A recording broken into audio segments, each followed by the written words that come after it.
Gene Yamada. Japanese way it's called Yuji Yamada. I had 2 birthdays, so this is rather confusing to everyone. And I have nothing against American people except that I was not given citizenship when I was born in the States. Born in pre-Great Depression Los Angeles, Yuji Gene Yamada arrived just after the Immigration Act, or Johnson-Reed Act, of 1924 had been signed into law by President Calvin Coolidge. Due to this and other unknown complications, Gene was officially born without a country. And I had to reborn in 1933 in Japan. And that's the reason why I have 2 birthdays. Yeah. My passport says that I was born in 1933, and birth certificate issued in Los Angeles City Hall. It's somewhere here. It says I was born in 1933, May 28th. Gene's parents, his father a can manufacturing engineer and his mother a daughter of the Buddhist temple, came to the United States during the late 1920s only to go back to Japan in 1933 and onward to Taiwan in 1935. His family spent 11 years in Taiwan, wherein they witnessed and survived a number of life-threatening experiences, including a torpedo attack during a family trip to Hong Kong and World War II. That's how strong fortune we have. Starting from 1943 or so, the situation was getting worse. My classmate, Taiwanese classmate, was asking me, well, Gene, you are originally from Tainan, that is about, 60 kilometers north of Kaohsiung.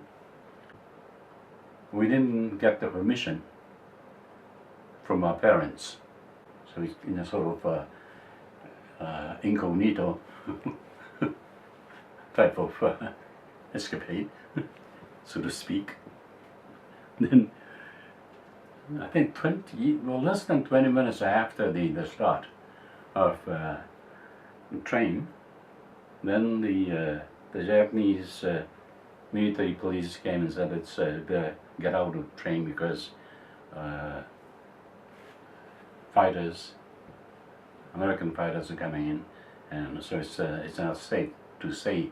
We left the train, and one was saying you better go inside the gutter of the what do you call the railway, and so he pushed me in the gutter. Then I was the one, you should also join me. I pulled his arm to come down to the same gutter. Then he got shot.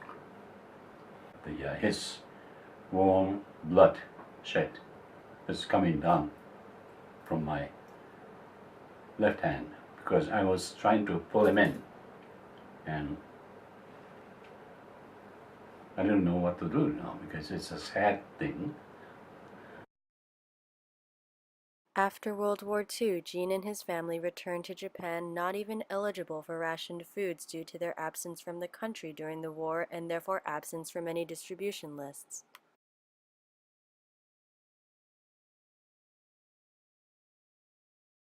See, actually, when I went to university in Tokyo University of Foreign Studies, majoring in international relations those days, it's now called development economics. Yeah. And I never thought of studying economics, and in fact I have not studied at all because I don't like it. During his time at Tufts, Gene and his friends collaborated with the nearby all-girls arts college and organized a school dance. Funny thing though, Gene couldn't dance, and neither could the girl that he noticed that night. So I was looking at her. I approached her saying that you don't dance. No, I can't. So, out of mutual boredom and in classic college fashion, Gene and his new friend decided for something more exciting. Somehow we ended up, I think, a few places, and my memories were all gone. True to this statement, Jean couldn't remember a single detail about her, and it wouldn't be until one fateful day in Ginza some 2 years later that he would run into her again.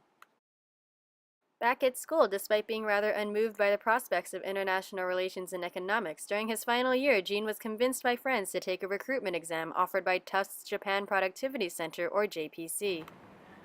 So about 2,000 candidates have applied. I mean, all over from Japan, not only in Tokyo. And about 10, I think about a dozen of them got selected.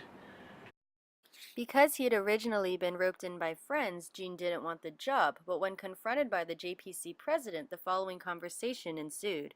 But stay with this organization. So I said, "Sir, I do not know exactly what the heck productivity means in the first place." He said, "No, it's not so difficult. It's doing things better. That's all. Nothing more than that." He said, "Well, anyway, join us." And this, his first job, was what landed him in Ginza a few years later and, unexpectedly, in front of a familiar face.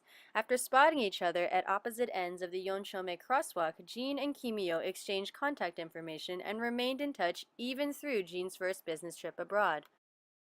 After having returned from the States, and 6 months after last exchanging numbers, Jean met up again with Kimiyo in Ginza. And